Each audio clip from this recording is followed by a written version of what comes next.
Lidhja e historianëve të Kosovës Ali Hadri, Degan e Deçan përmes një komunikate për media e kanë thënë se duke marrë parasysh se vendi po kalon ditë të vështira dhe i gjendet përballë një bllokade totale institucionale, vlerëson se është me udhës formimi i qeverie të unitetit kombëtar me qëllim dalje nga kriza aktuale, garantimin e funksionimit normal të institucioneve të Republikës së Kosovës dhe ruajtjen e stabilitetit të vendit. Sipas një komunikate të historianëve të Deçanit, kjo qeveri duhet të fokusojë veprimtarinë e saj në mbrojtjen e rendit kushtetues, forcimin e institucioneve shtetërore dhe thellimin e koordinimit me partnerët tanë strategjik ndërkombëtar, veçanërisht me aleatët e sigurisë së Kosovës. Andaj një emër i cili do të mund t'ju prikë kësaj qeverie të unitetit kombëtar dhe që ka treguar për kushtim të jashtëzakonshëm ndaj sigurisë dhe unitetit tonë kombëtar, si dhe qëndron mbi subjektet politike, është Armend Meaj, ish ministër i mbrojtjes së Republikës së Kosovës. Propozojmë që Meaj të jetë kryeministër i kësaj qeverie të unitetit kombëtar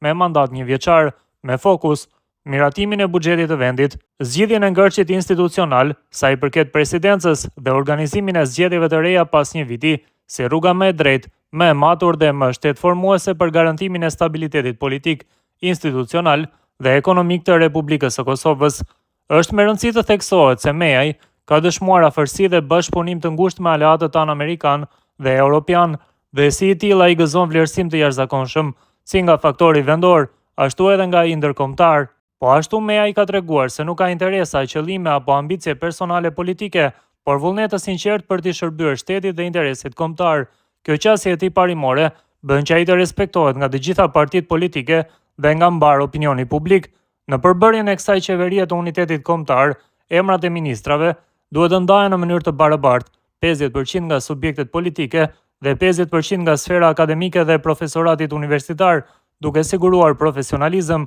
ekuilibër dhe përfaqësim gjithëpërfshirës, thuhet në komunikat. Ata konsiderojnë se propozimi i tyre është një zgjidhje e pranueshme jo vetëm për skenën politike në Kosovë, por edhe për të gjithë faktorët politik shqiptar në Republikën e Shqipërisë, si dhe në trojet e tjera ku jetojnë shqiptarët dhe ku ata përbëjnë element shtetformues.